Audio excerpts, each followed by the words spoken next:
What's up, YouTube? Welcome back to my channel. You know what I'm doing? We're cooking.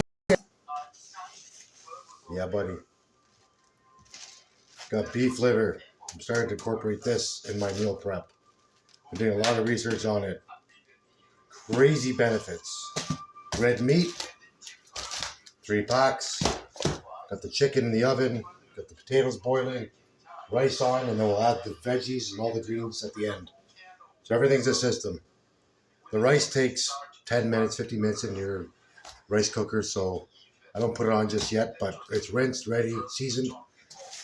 But while the chicken's in the oven, it takes the longest. Steak, as you know, in a pan, nice sauteed. I'm going to season it now. Well, first I'm going to cut it into bite-sized strips. So 1 pack at a time. Get yourself a good set of food-grade scissors. Should cut through the meat pretty good. I've used these ones are pretty old, so I sometimes if you don't have scissors, of course use a knife. But if you want to obviously watch your fat, if you're trying to trim the fat, scissors work phenomenal, and so does even a small paring knife. But I like to just trim some fat off the steak. Nothing too crazy. I'm not doing any shows anytime soon, at least for the first part of 26. But when you pick your meats, go for the outside, inside round, top sirloin, flank steak's good. If you're not really worried about too much fat, but then you can go for your ribeye, porterhouse. So it's essentially just try and cut each piece, relatively the same size, about, say, I don't know, an inch and a half. No fancy shapes, just,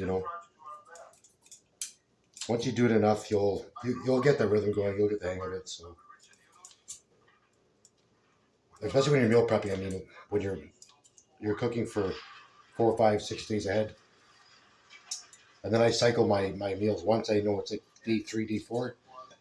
And I've made a large amount of food like I'm doing now. I put like 12 in the freezer, my meal prep containers, and I take them out as needed. So, but this is amazing because I do the same thing with the chicken. I either shred the chicken up, my chicken breast, or I'll just dice it up like this. And then, like when you're busy, of course, if you don't mind like leftovers, of course, when you're busy on the go, you just, wherever you are, no excuses, bring your meals and heat them up. And then you don't need a fork or a knife. You can just, you need a fork, but you can use a spoon. But yeah, see that fat cap right there? I just want to get that cap off me. It's a lot of fat. I mean, hey, you sear that in a pan, it's damn good. Don't mind me, I was sick over the holidays. I'm just getting a little bit better now, which is good. Strength came back up. This is a little bit of a process. It takes a little bit of time, but watch your hands, wear gloves, practice safe food handling. Separate everything. Everything is separate when I prepare it. I keep the all the protein separate. Opposite end of the kitchen. Just be mindful about that kind of thing, right? So you don't want to get sick, especially when you are reheating foods, like myself when I'm reheating foods. And when you reheat your foods, here's something that I've noticed. And I have to be careful because I have a sensitive stomach to certain things, but I think it's just practice. For good practice, you should definitely heat your food up. Take it out of the plastic container whenever possible. I gotta be more mindful about that. I'm starting to transition to all glass containers. There's a lot of studies out there now talking about microplastics, and so you gotta be careful with the plastic, right? But you don't want to. But my point is you want to heat up the food super hot, like not hot that you can't eat it, but when you're into day 3, day 4, you make sure it's warmed up like 4 or 5 minutes in the microwave. You don't want to get sick. You don't want to get any sort of illness from your foods, right? And then, like I said, also when you are doing large amounts of food like I do, you want to kind of cycle your meals. Like you want to, like I said, throw some in the freezer. It's good for a couple months at most, but you should go through it. If you're an athlete or a bodybuilder like myself, I mean, you're eating 4 to 6 meals a day. You're going to go through them. So I typically like to run. I mean, I don't go too crazy, but I mean, I've done, depending what's happening, if I'm traveling or what's happening in life, if I don't have a busy few weeks ahead, I'll go a little above and beyond and probably make like 20, between 20 and 30 containers of food. But I'm prepared, like mentally prepared. Like, just be prepared to be in the kitchen for a while. But this is why I make this channel. I did this channel. I did this channel. I just wanted to share my experiences, what I've tried, what did work, what didn't work, what did work. Geez, I'm cutting more noise than the scissors I'm cutting. Almost sounds like I'm a barber here. Trimming the cow. I mean, yeah, boiled chicken. I'm baking it. I've boiled rice in pots, but if you get a ricer or an Instapot, even better. If you're really busy, if you have a crock pot, obviously if you could try and put everything all together in one pot and make like a big meal and set it on low if you're going out for the day for work or whatever, you can do that too. I'm more particular about my foods, the way I'm preparing them, so I portion things out, weigh things out, measure things out. So, yeah. But this is just kind of like I said, there's a few little components to the meal prepping that are a little bit time consuming, but one thing I was like not question, but I'm like, man, I got to get into this. Sometimes I know I'm going to be in this kitchen for 3 or 4 hours, but I'm cutting that time down. But at least I know, okay, wow, I got all this done. Amazing. I feel good. It feels like you have a big sense of accomplishment. You conquered the goal. There's a good purpose behind this. This is a lifelong commitment for your health. That's what I emphasize on is, there's the lifespan, but then there's your muscle span. You want to be strong and healthy well into your 50s, 60s, 70s, and 80s, and so forth, and so on. I mean, so things you do today will pay dividends and pay off in the long run. Fish, chicken, beef, turkey, eggs, green beans, fruit, strawberries, blueberries, pineapple's good, banana's good. I know everybody's got different food allergies. Some people, you're sensitive to different foods, of course, so you have to be mindful about that. And it's all a little bit, obviously try and get to your doctor or get to a healthcare professional, somebody who does an allergy test for foods, and then you can figure out, okay, exactly what you can tolerate and what you can't tolerate. It's like me, for some weird reason, not weird reason, but I know there's certain reasons for it from a health standpoint, but I can't really stomach the jasmine rice. It's a little bit heavier, I find, for me. I've been with the basmati, so it's been okay. So I'm always trying to find something that's low on the glycemic index. So this piece is a lot thinner, so it's going quick. So these are like 6 big steaks. Like I said, it's just enjoy it while you're doing it, right? Have fun, throw in some music, a podcast, video call a friend, just enjoy this, because be intentional about it. There's a purpose behind this. There's a reason. It's a beautiful process, and I wouldn't change it for the world. For as long as I can do this, I will do this. This fat cat, this is a big piece. Try not to waste no meat.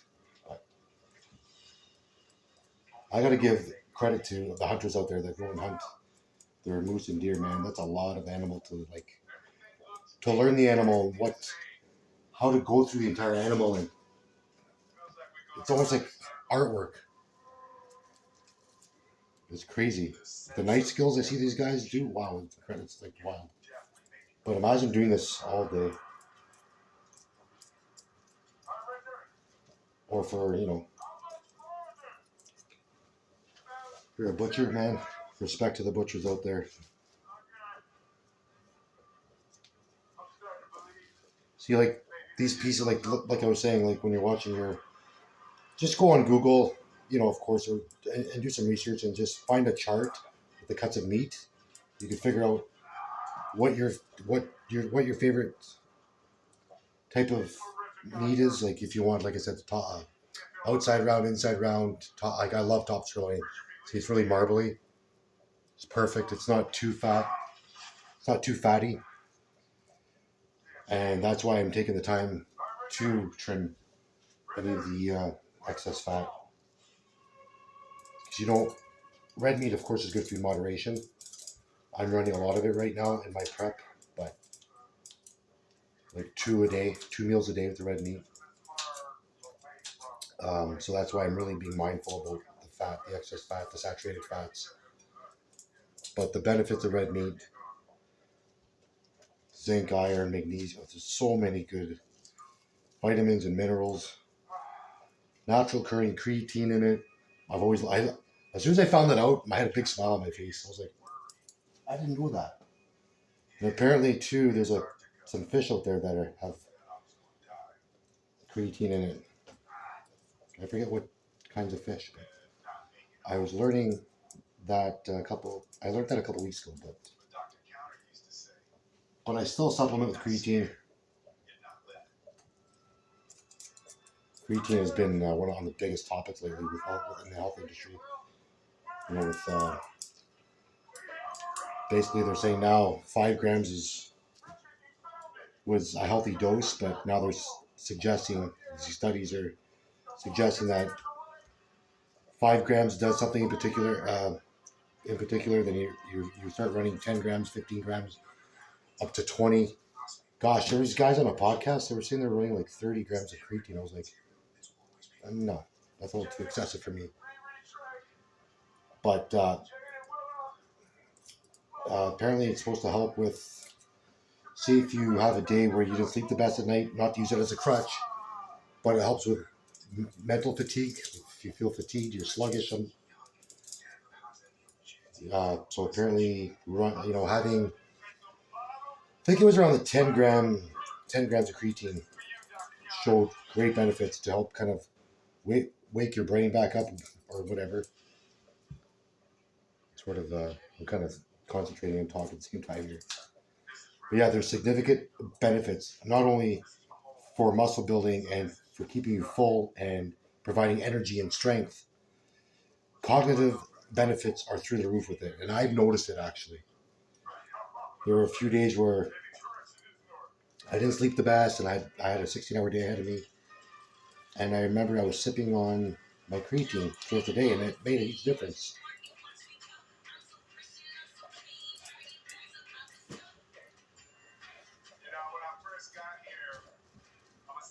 Watching National Geographic. This time of year during the middle of winter, I get fixated and fascinated with like watching like things about Antarctica, Everest, watching all the documentaries about Mount Everest.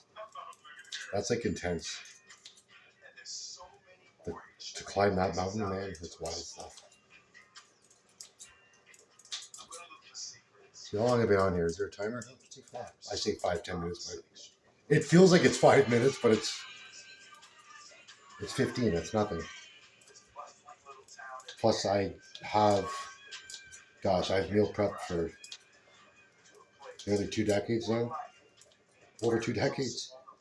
I can eye this up and tell you there's probably 10 meals here. Approximately 8 to 10 meals. But 15 minutes of your time with the right seasonings, sauteed in a pan, seasoned and sauteed to perfection. And you know what? I haven't had red meat in a long time. I barely have had any in the last couple of weeks, or months almost, I should say, but I have another package. I almost threw it out. But, like Ronnie Coleman says, you want to be a bodybuilder, you got to eat. Well, he said, everybody want to be a bodybuilder, ain't nobody want to lift no heavy ass weight. Well, same goes with the food. You got to eat good, dense, high quality food. You've got to be mindful about how much you're eating. You don't just sit there and load your plate up and eat like an absolute beast. You got to be a little bit mindful about portions and learn about your body. And there's all kinds of tools online that you have access to calculate, your macros and what you need for your proteins, carbohydrates, and fats. And you don't have to go crazy over it and be like myself, where you measure right to the 0.001. And when I'm in the off season, honestly, I don't go crazy either. Like for example, if I'm measuring my rice, like right now, I wrote in my logbook, I wrote down, say, 120 grams of rice. Well, I'm not gonna sit there and say, oh, geez, I'm over by a gram or two. Like I've gone over by, yeah. So for example, if it's 120, I was like 126 or 124. No big deal. I don't do that with every container, but I mean, I don't sit there and, unless I'm close to a show, a couple weeks out, 4 weeks out, and if it's a big deal to me, it is a big deal competing. It means the world to me to step on that stage.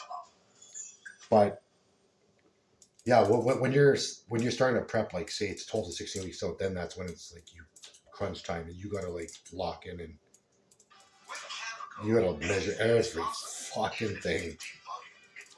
I don't go to the extreme where I'm measuring salt and water intake. Honestly, I grab a container. I tell myself, okay, I need to drink 2 of these a day. Salt, I'm mindful. I don't measure the salt, but that's why we do progress photos. We do visuals. We use a mirror. Our mirror's our best friend every day. See how you look. Pull salt back. If you have a lot of water retention, you're retaining a little bit of water, and ease off on the salt. But we need some salt, right? It's a mineral. Some bodybuilders, it's funny, back in the day, it's like they were right against any salt. But actually, so was I for my 2008 show. That was insane. I was dialed right in. That was a good look.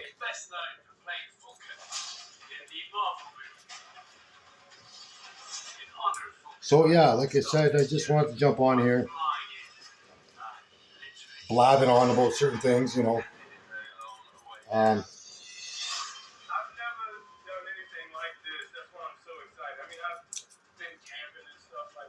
biggest thing in life right now for me is to be out there, encourage people to just live a good, strong, healthy life, make good choices with what you're doing. Lock in on what you're doing, no matter what it is in life, inside the gym, outside the gym, with relationships, with friends, with family, anything, at your job.